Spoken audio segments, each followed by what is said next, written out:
Assalamualaikum warahmatullahi wabarakatuh. Halo teman-teman, perkenalkan nama saya Nurul Indira Putri dengan nomor NIM 2018-01103, program studi S1 Administrasi Rumah Sakit dari kampus Institut Ilmu Kesehatan Pelamonia. Nah, pada kesempatan kali ini saya akan mempresentasikan materi tentang pelayanan publik.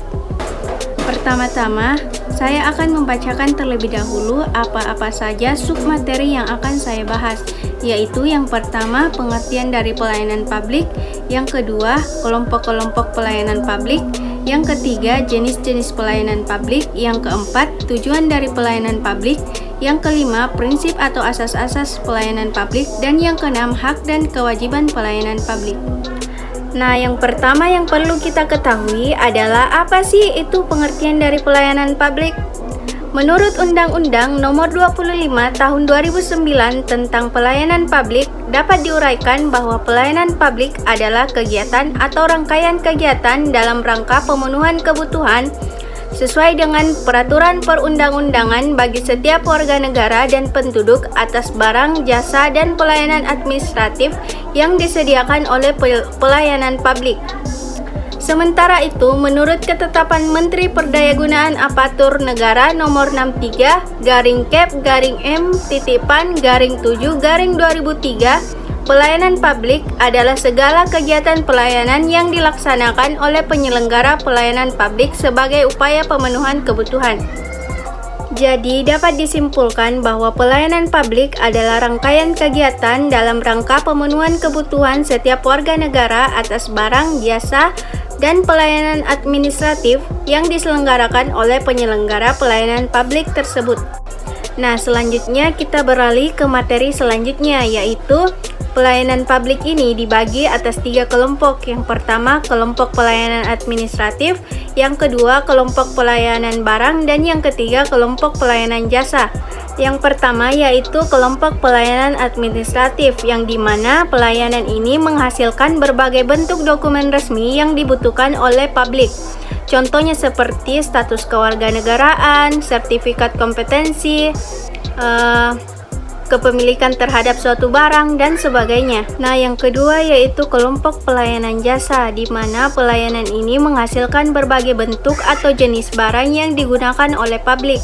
Contohnya seperti jaringan telepon, air bersih, penyediaan tenaga listrik, dan sebagainya. Nah, yang ketiga yaitu kelompok pelayanan jasa, di mana pelayanan ini menghasilkan berbagai bentuk jasa yang dibutuhkan oleh publik.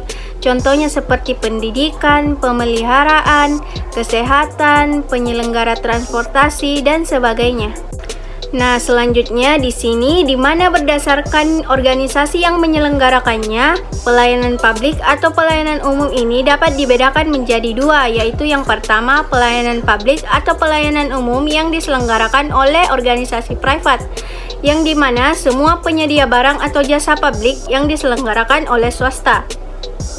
Nah, yang kedua yaitu pelayanan publik atau pelayanan umum yang diselenggarakan oleh organisasi publik. Nah, pelayanan ini dibedakan lagi menjadi 2, yaitu yang pertama yang bersifat primer dan yang kedua yang bersifat sekunder. Nah, selanjutnya ada beberapa tujuan dari pelayanan publik. Menurut pasal 3 Undang-Undang Nomor 25 Tahun 2009 tentang Pelayanan Publik, Undang-Undang Pelayanan Publik bertujuan untuk yang pertama, terwujudnya batasan dan hubungan yang jelas tentang hak, tanggung jawab, kewajiban, dan kewenangan seluruh pihak yang terkait dengan penyelenggara pelayanan publik.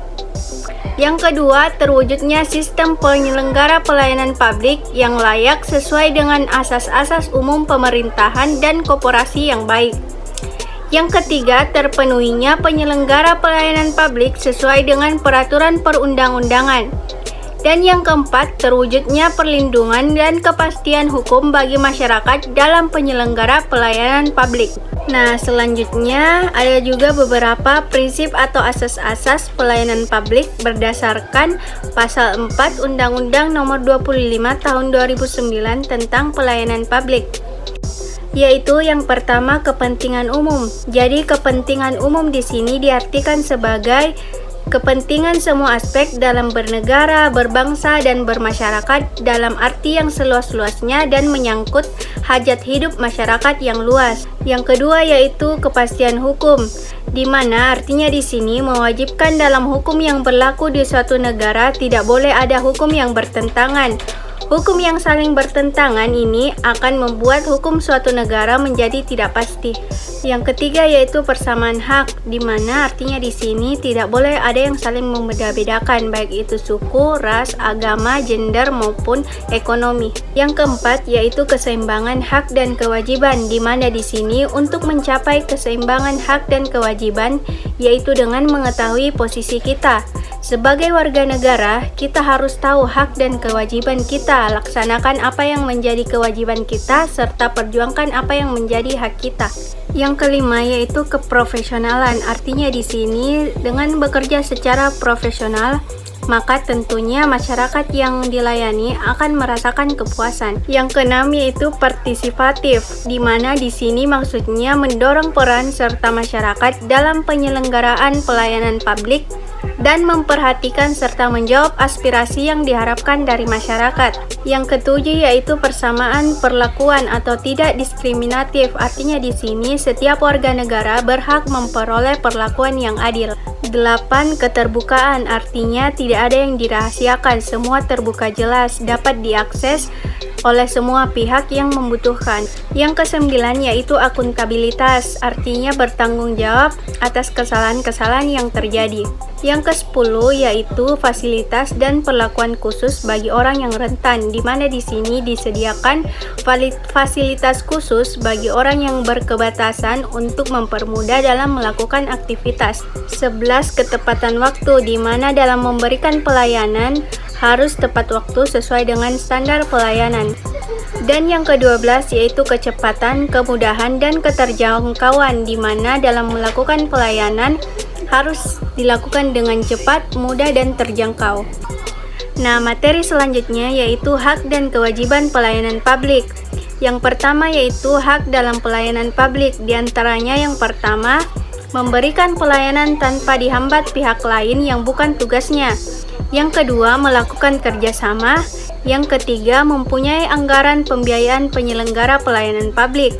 Yang keempat, melakukan pembelaan terhadap pengaduan dan tuntutan yang tidak sesuai dengan kenyataan dalam penyelenggaraan pelayanan publik. Yang kelima, menolak permintaan pelayanan yang tertentangan dengan peraturan perundang-undangan.